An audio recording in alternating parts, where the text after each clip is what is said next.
Hi everyone, പുതിയൊരു വീഡിയോയിലേക്ക് എല്ലാവർക്കും സ്വാഗതം. അപ്പോൾ ഞാൻ കായയിട്ടുള്ള പോർക്ക് കറിയാണ് കേട്ടോ ഉണ്ടാക്കുന്നത്.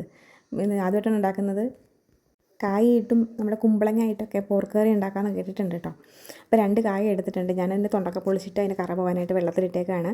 എന്നിട്ട് നമ്മൾ ഞുറുക്കിയേക്കുന്ന ആ കഷ്ണത്തിൻ്റെ ആ ഒരു വലിപ്പത്തിൽ തന്നെ ഇതും ഇങ്ങനെയൊന്ന് മുറിച്ചെടുത്തിട്ടുണ്ട് കേട്ടോ. അപ്പോൾ ഞാൻ നേരത്തെ തന്നെ നമ്മുടെ കറി അടുപ്പത്താക്കിയിട്ടുണ്ട്. ഞാൻ സാധാരണ വെക്കുന്ന പോലെ തന്നെ ഞാൻ പോർക്ക് കറി റെഡിയാക്കി അടുപ്പിൽ വെച്ചിട്ടൊക്കെയാണ്. അപ്പോൾ ഇനി അതിനകത്തേക്ക് ഞാനിതും കൂടെ ചേർത്ത് കൊടുക്കാൻ പോവുകയാണ്. അപ്പോൾ ഏകദേശം ഒരു 50% വേവ് നമ്മുടെ കറിക്ക് ആയതാണ് കേട്ടോ. കുക്കറിനകത്തൊന്നും വെക്കാതെ ഇതിൻ്റെ കൂടെ തന്നെ ഇട്ട് വെന്തെടുക്കുകയാണ് കേട്ടോ.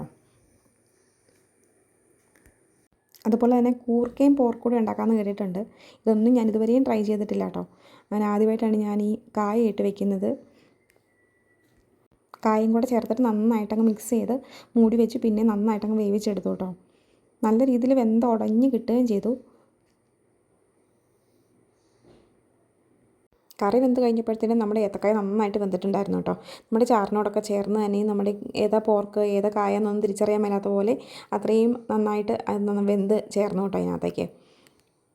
നല്ല ടേസ്റ്റായിരുന്നു. ആദ്യമായിട്ട് ഉണ്ടാക്കുന്നതാണെങ്കിലും ഇതെല്ലാവർക്കും ഇഷ്ടപ്പെട്ടു കേട്ടോ.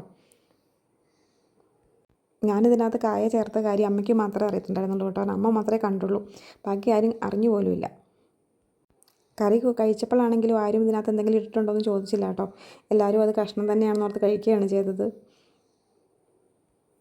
പണ്ട് കാലത്തൊക്കെ അംഗങ്ങൾ കൂടുതലുള്ള വീടുകളല്ലേ, അപ്പം ക്വാണ്ടിറ്റി കൂട്ടാൻ വേണ്ടിയിട്ടായിരിക്കും ഇങ്ങനെയൊക്കെ ചെയ്ത് ഒന്ന് ഫലിപ്പിച്ച് ഓരോരുത്തർക്കും മുമ്പിൽ വിളമ്പി കൊടുത്തുകൊണ്ടിരുന്നത്. പക്ഷേ എങ്ങനെയാണെങ്കിലും കുഴപ്പമില്ല, നമ്മുടെ കാരണവന്മാർ കാണിച്ചു തന്ന ഈ റെസിപ്പി എന്തായാലും കൊള്ളാം കേട്ടോ.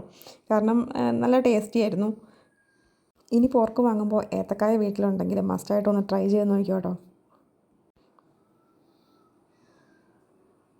ഇടയ്ക്ക് ഞാനിത് വെന്തോന്നറിയാൻ വേണ്ടി അതിനകത്ത് തന്നെ ഇട്ടൊന്ന് നമ്മുടെ തവിയും കൊണ്ടൊന്ന് മുറിച്ച് നോക്കിയതേ ഉള്ളൂ കേട്ടോ.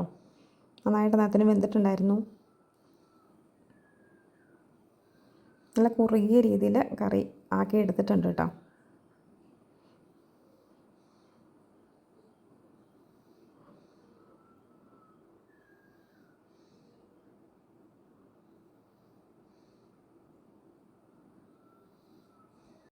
നമ്മൾ പോർക്ക് കറിയുടെ കൂട്ടത്തിൽ കഴിക്കാൻ വേണ്ടി ഉണ്ടാക്കിയത് നമ്മുടെ ഉണക്കപ്പ ഉണ്ടല്ലോ, വാട്ടുകപ്പ എന്നൊക്കെ പറഞ്ഞ സാധനം, അതാണ് കേട്ടോ.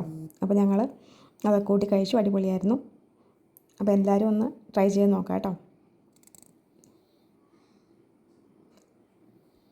ഇതിങ്ങനെയാണോ ഉണ്ടാക്കേണ്ടതെന്നൊന്നും എനിക്കറിയില്ല കേട്ടോ. ഞാൻ എൻ്റേതായ രീതിയിൽ അങ്ങ് ഉണ്ടാക്കിയതാണ്. അപ്പോൾ നമ്മുടെ ഇന്നത്തെ വീഡിയോ ഇത്രയേ ഉള്ളൂ. ഇഷ്ടമാവുകയാണെങ്കിൽ നമ്മുടെ ചാനൽ സബ്സ്ക്രൈബ് ചെയ്ത് സപ്പോർട്ട് ചെയ്യാൻ മറക്കണ്ട. പുതിയൊരു വീഡിയോയിൽ നമുക്ക് വീണ്ടും കാണാം. അതുവരേക്കും tata bye bye. Okay, see U.